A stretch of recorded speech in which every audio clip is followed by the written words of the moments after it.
Nearly 400 years ago, there lived in the village of La Mancha in Spain an old gentleman of few worldly possessions, but many books, who was given to a hardy and adventurous way of life, and who beguiled his spare time by reading the many tales of chivalry and knighthood that were in his possession. This old gentleman was a tall, gaunt man of about 50, with a lantern jaw and straggling grey hair, and eyes that had a sparkle of madness in them.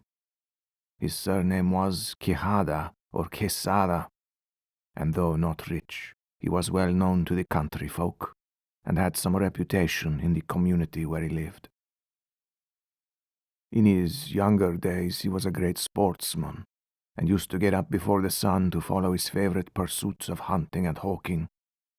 But as soon as he grew older, he spent almost all his time in reading books on chivalry and knighthood, with which his library was stocked.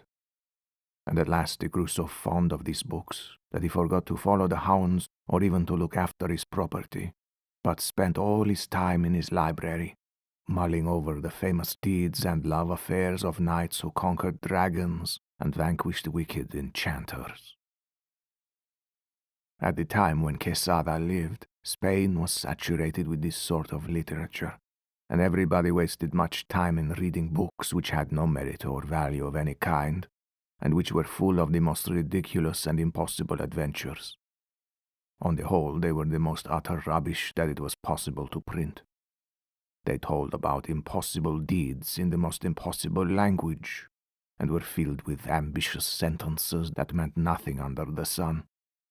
Senor Quesada spent hours racking his brains to puzzle out the meaning of something like this: "The reason of the unreason with which my reason is afflicted, so weakens my reason that with reason I murmur at your beauty." Or again, "The high heavens that of your divinity divinely fortify you with the stars, render you deserving of the desert your greatness deserves." Poor Senor Quesada could not understand these sentences. Who could? No man in his right mind, certainly. It would have taken a madman to read any real meaning into them. And he wasted so much time in puzzling over them that at last he became quite mad, and the words in the books would appear on the walls of his room, written in letters of fire, with so bright a light that they prevented him from sleeping.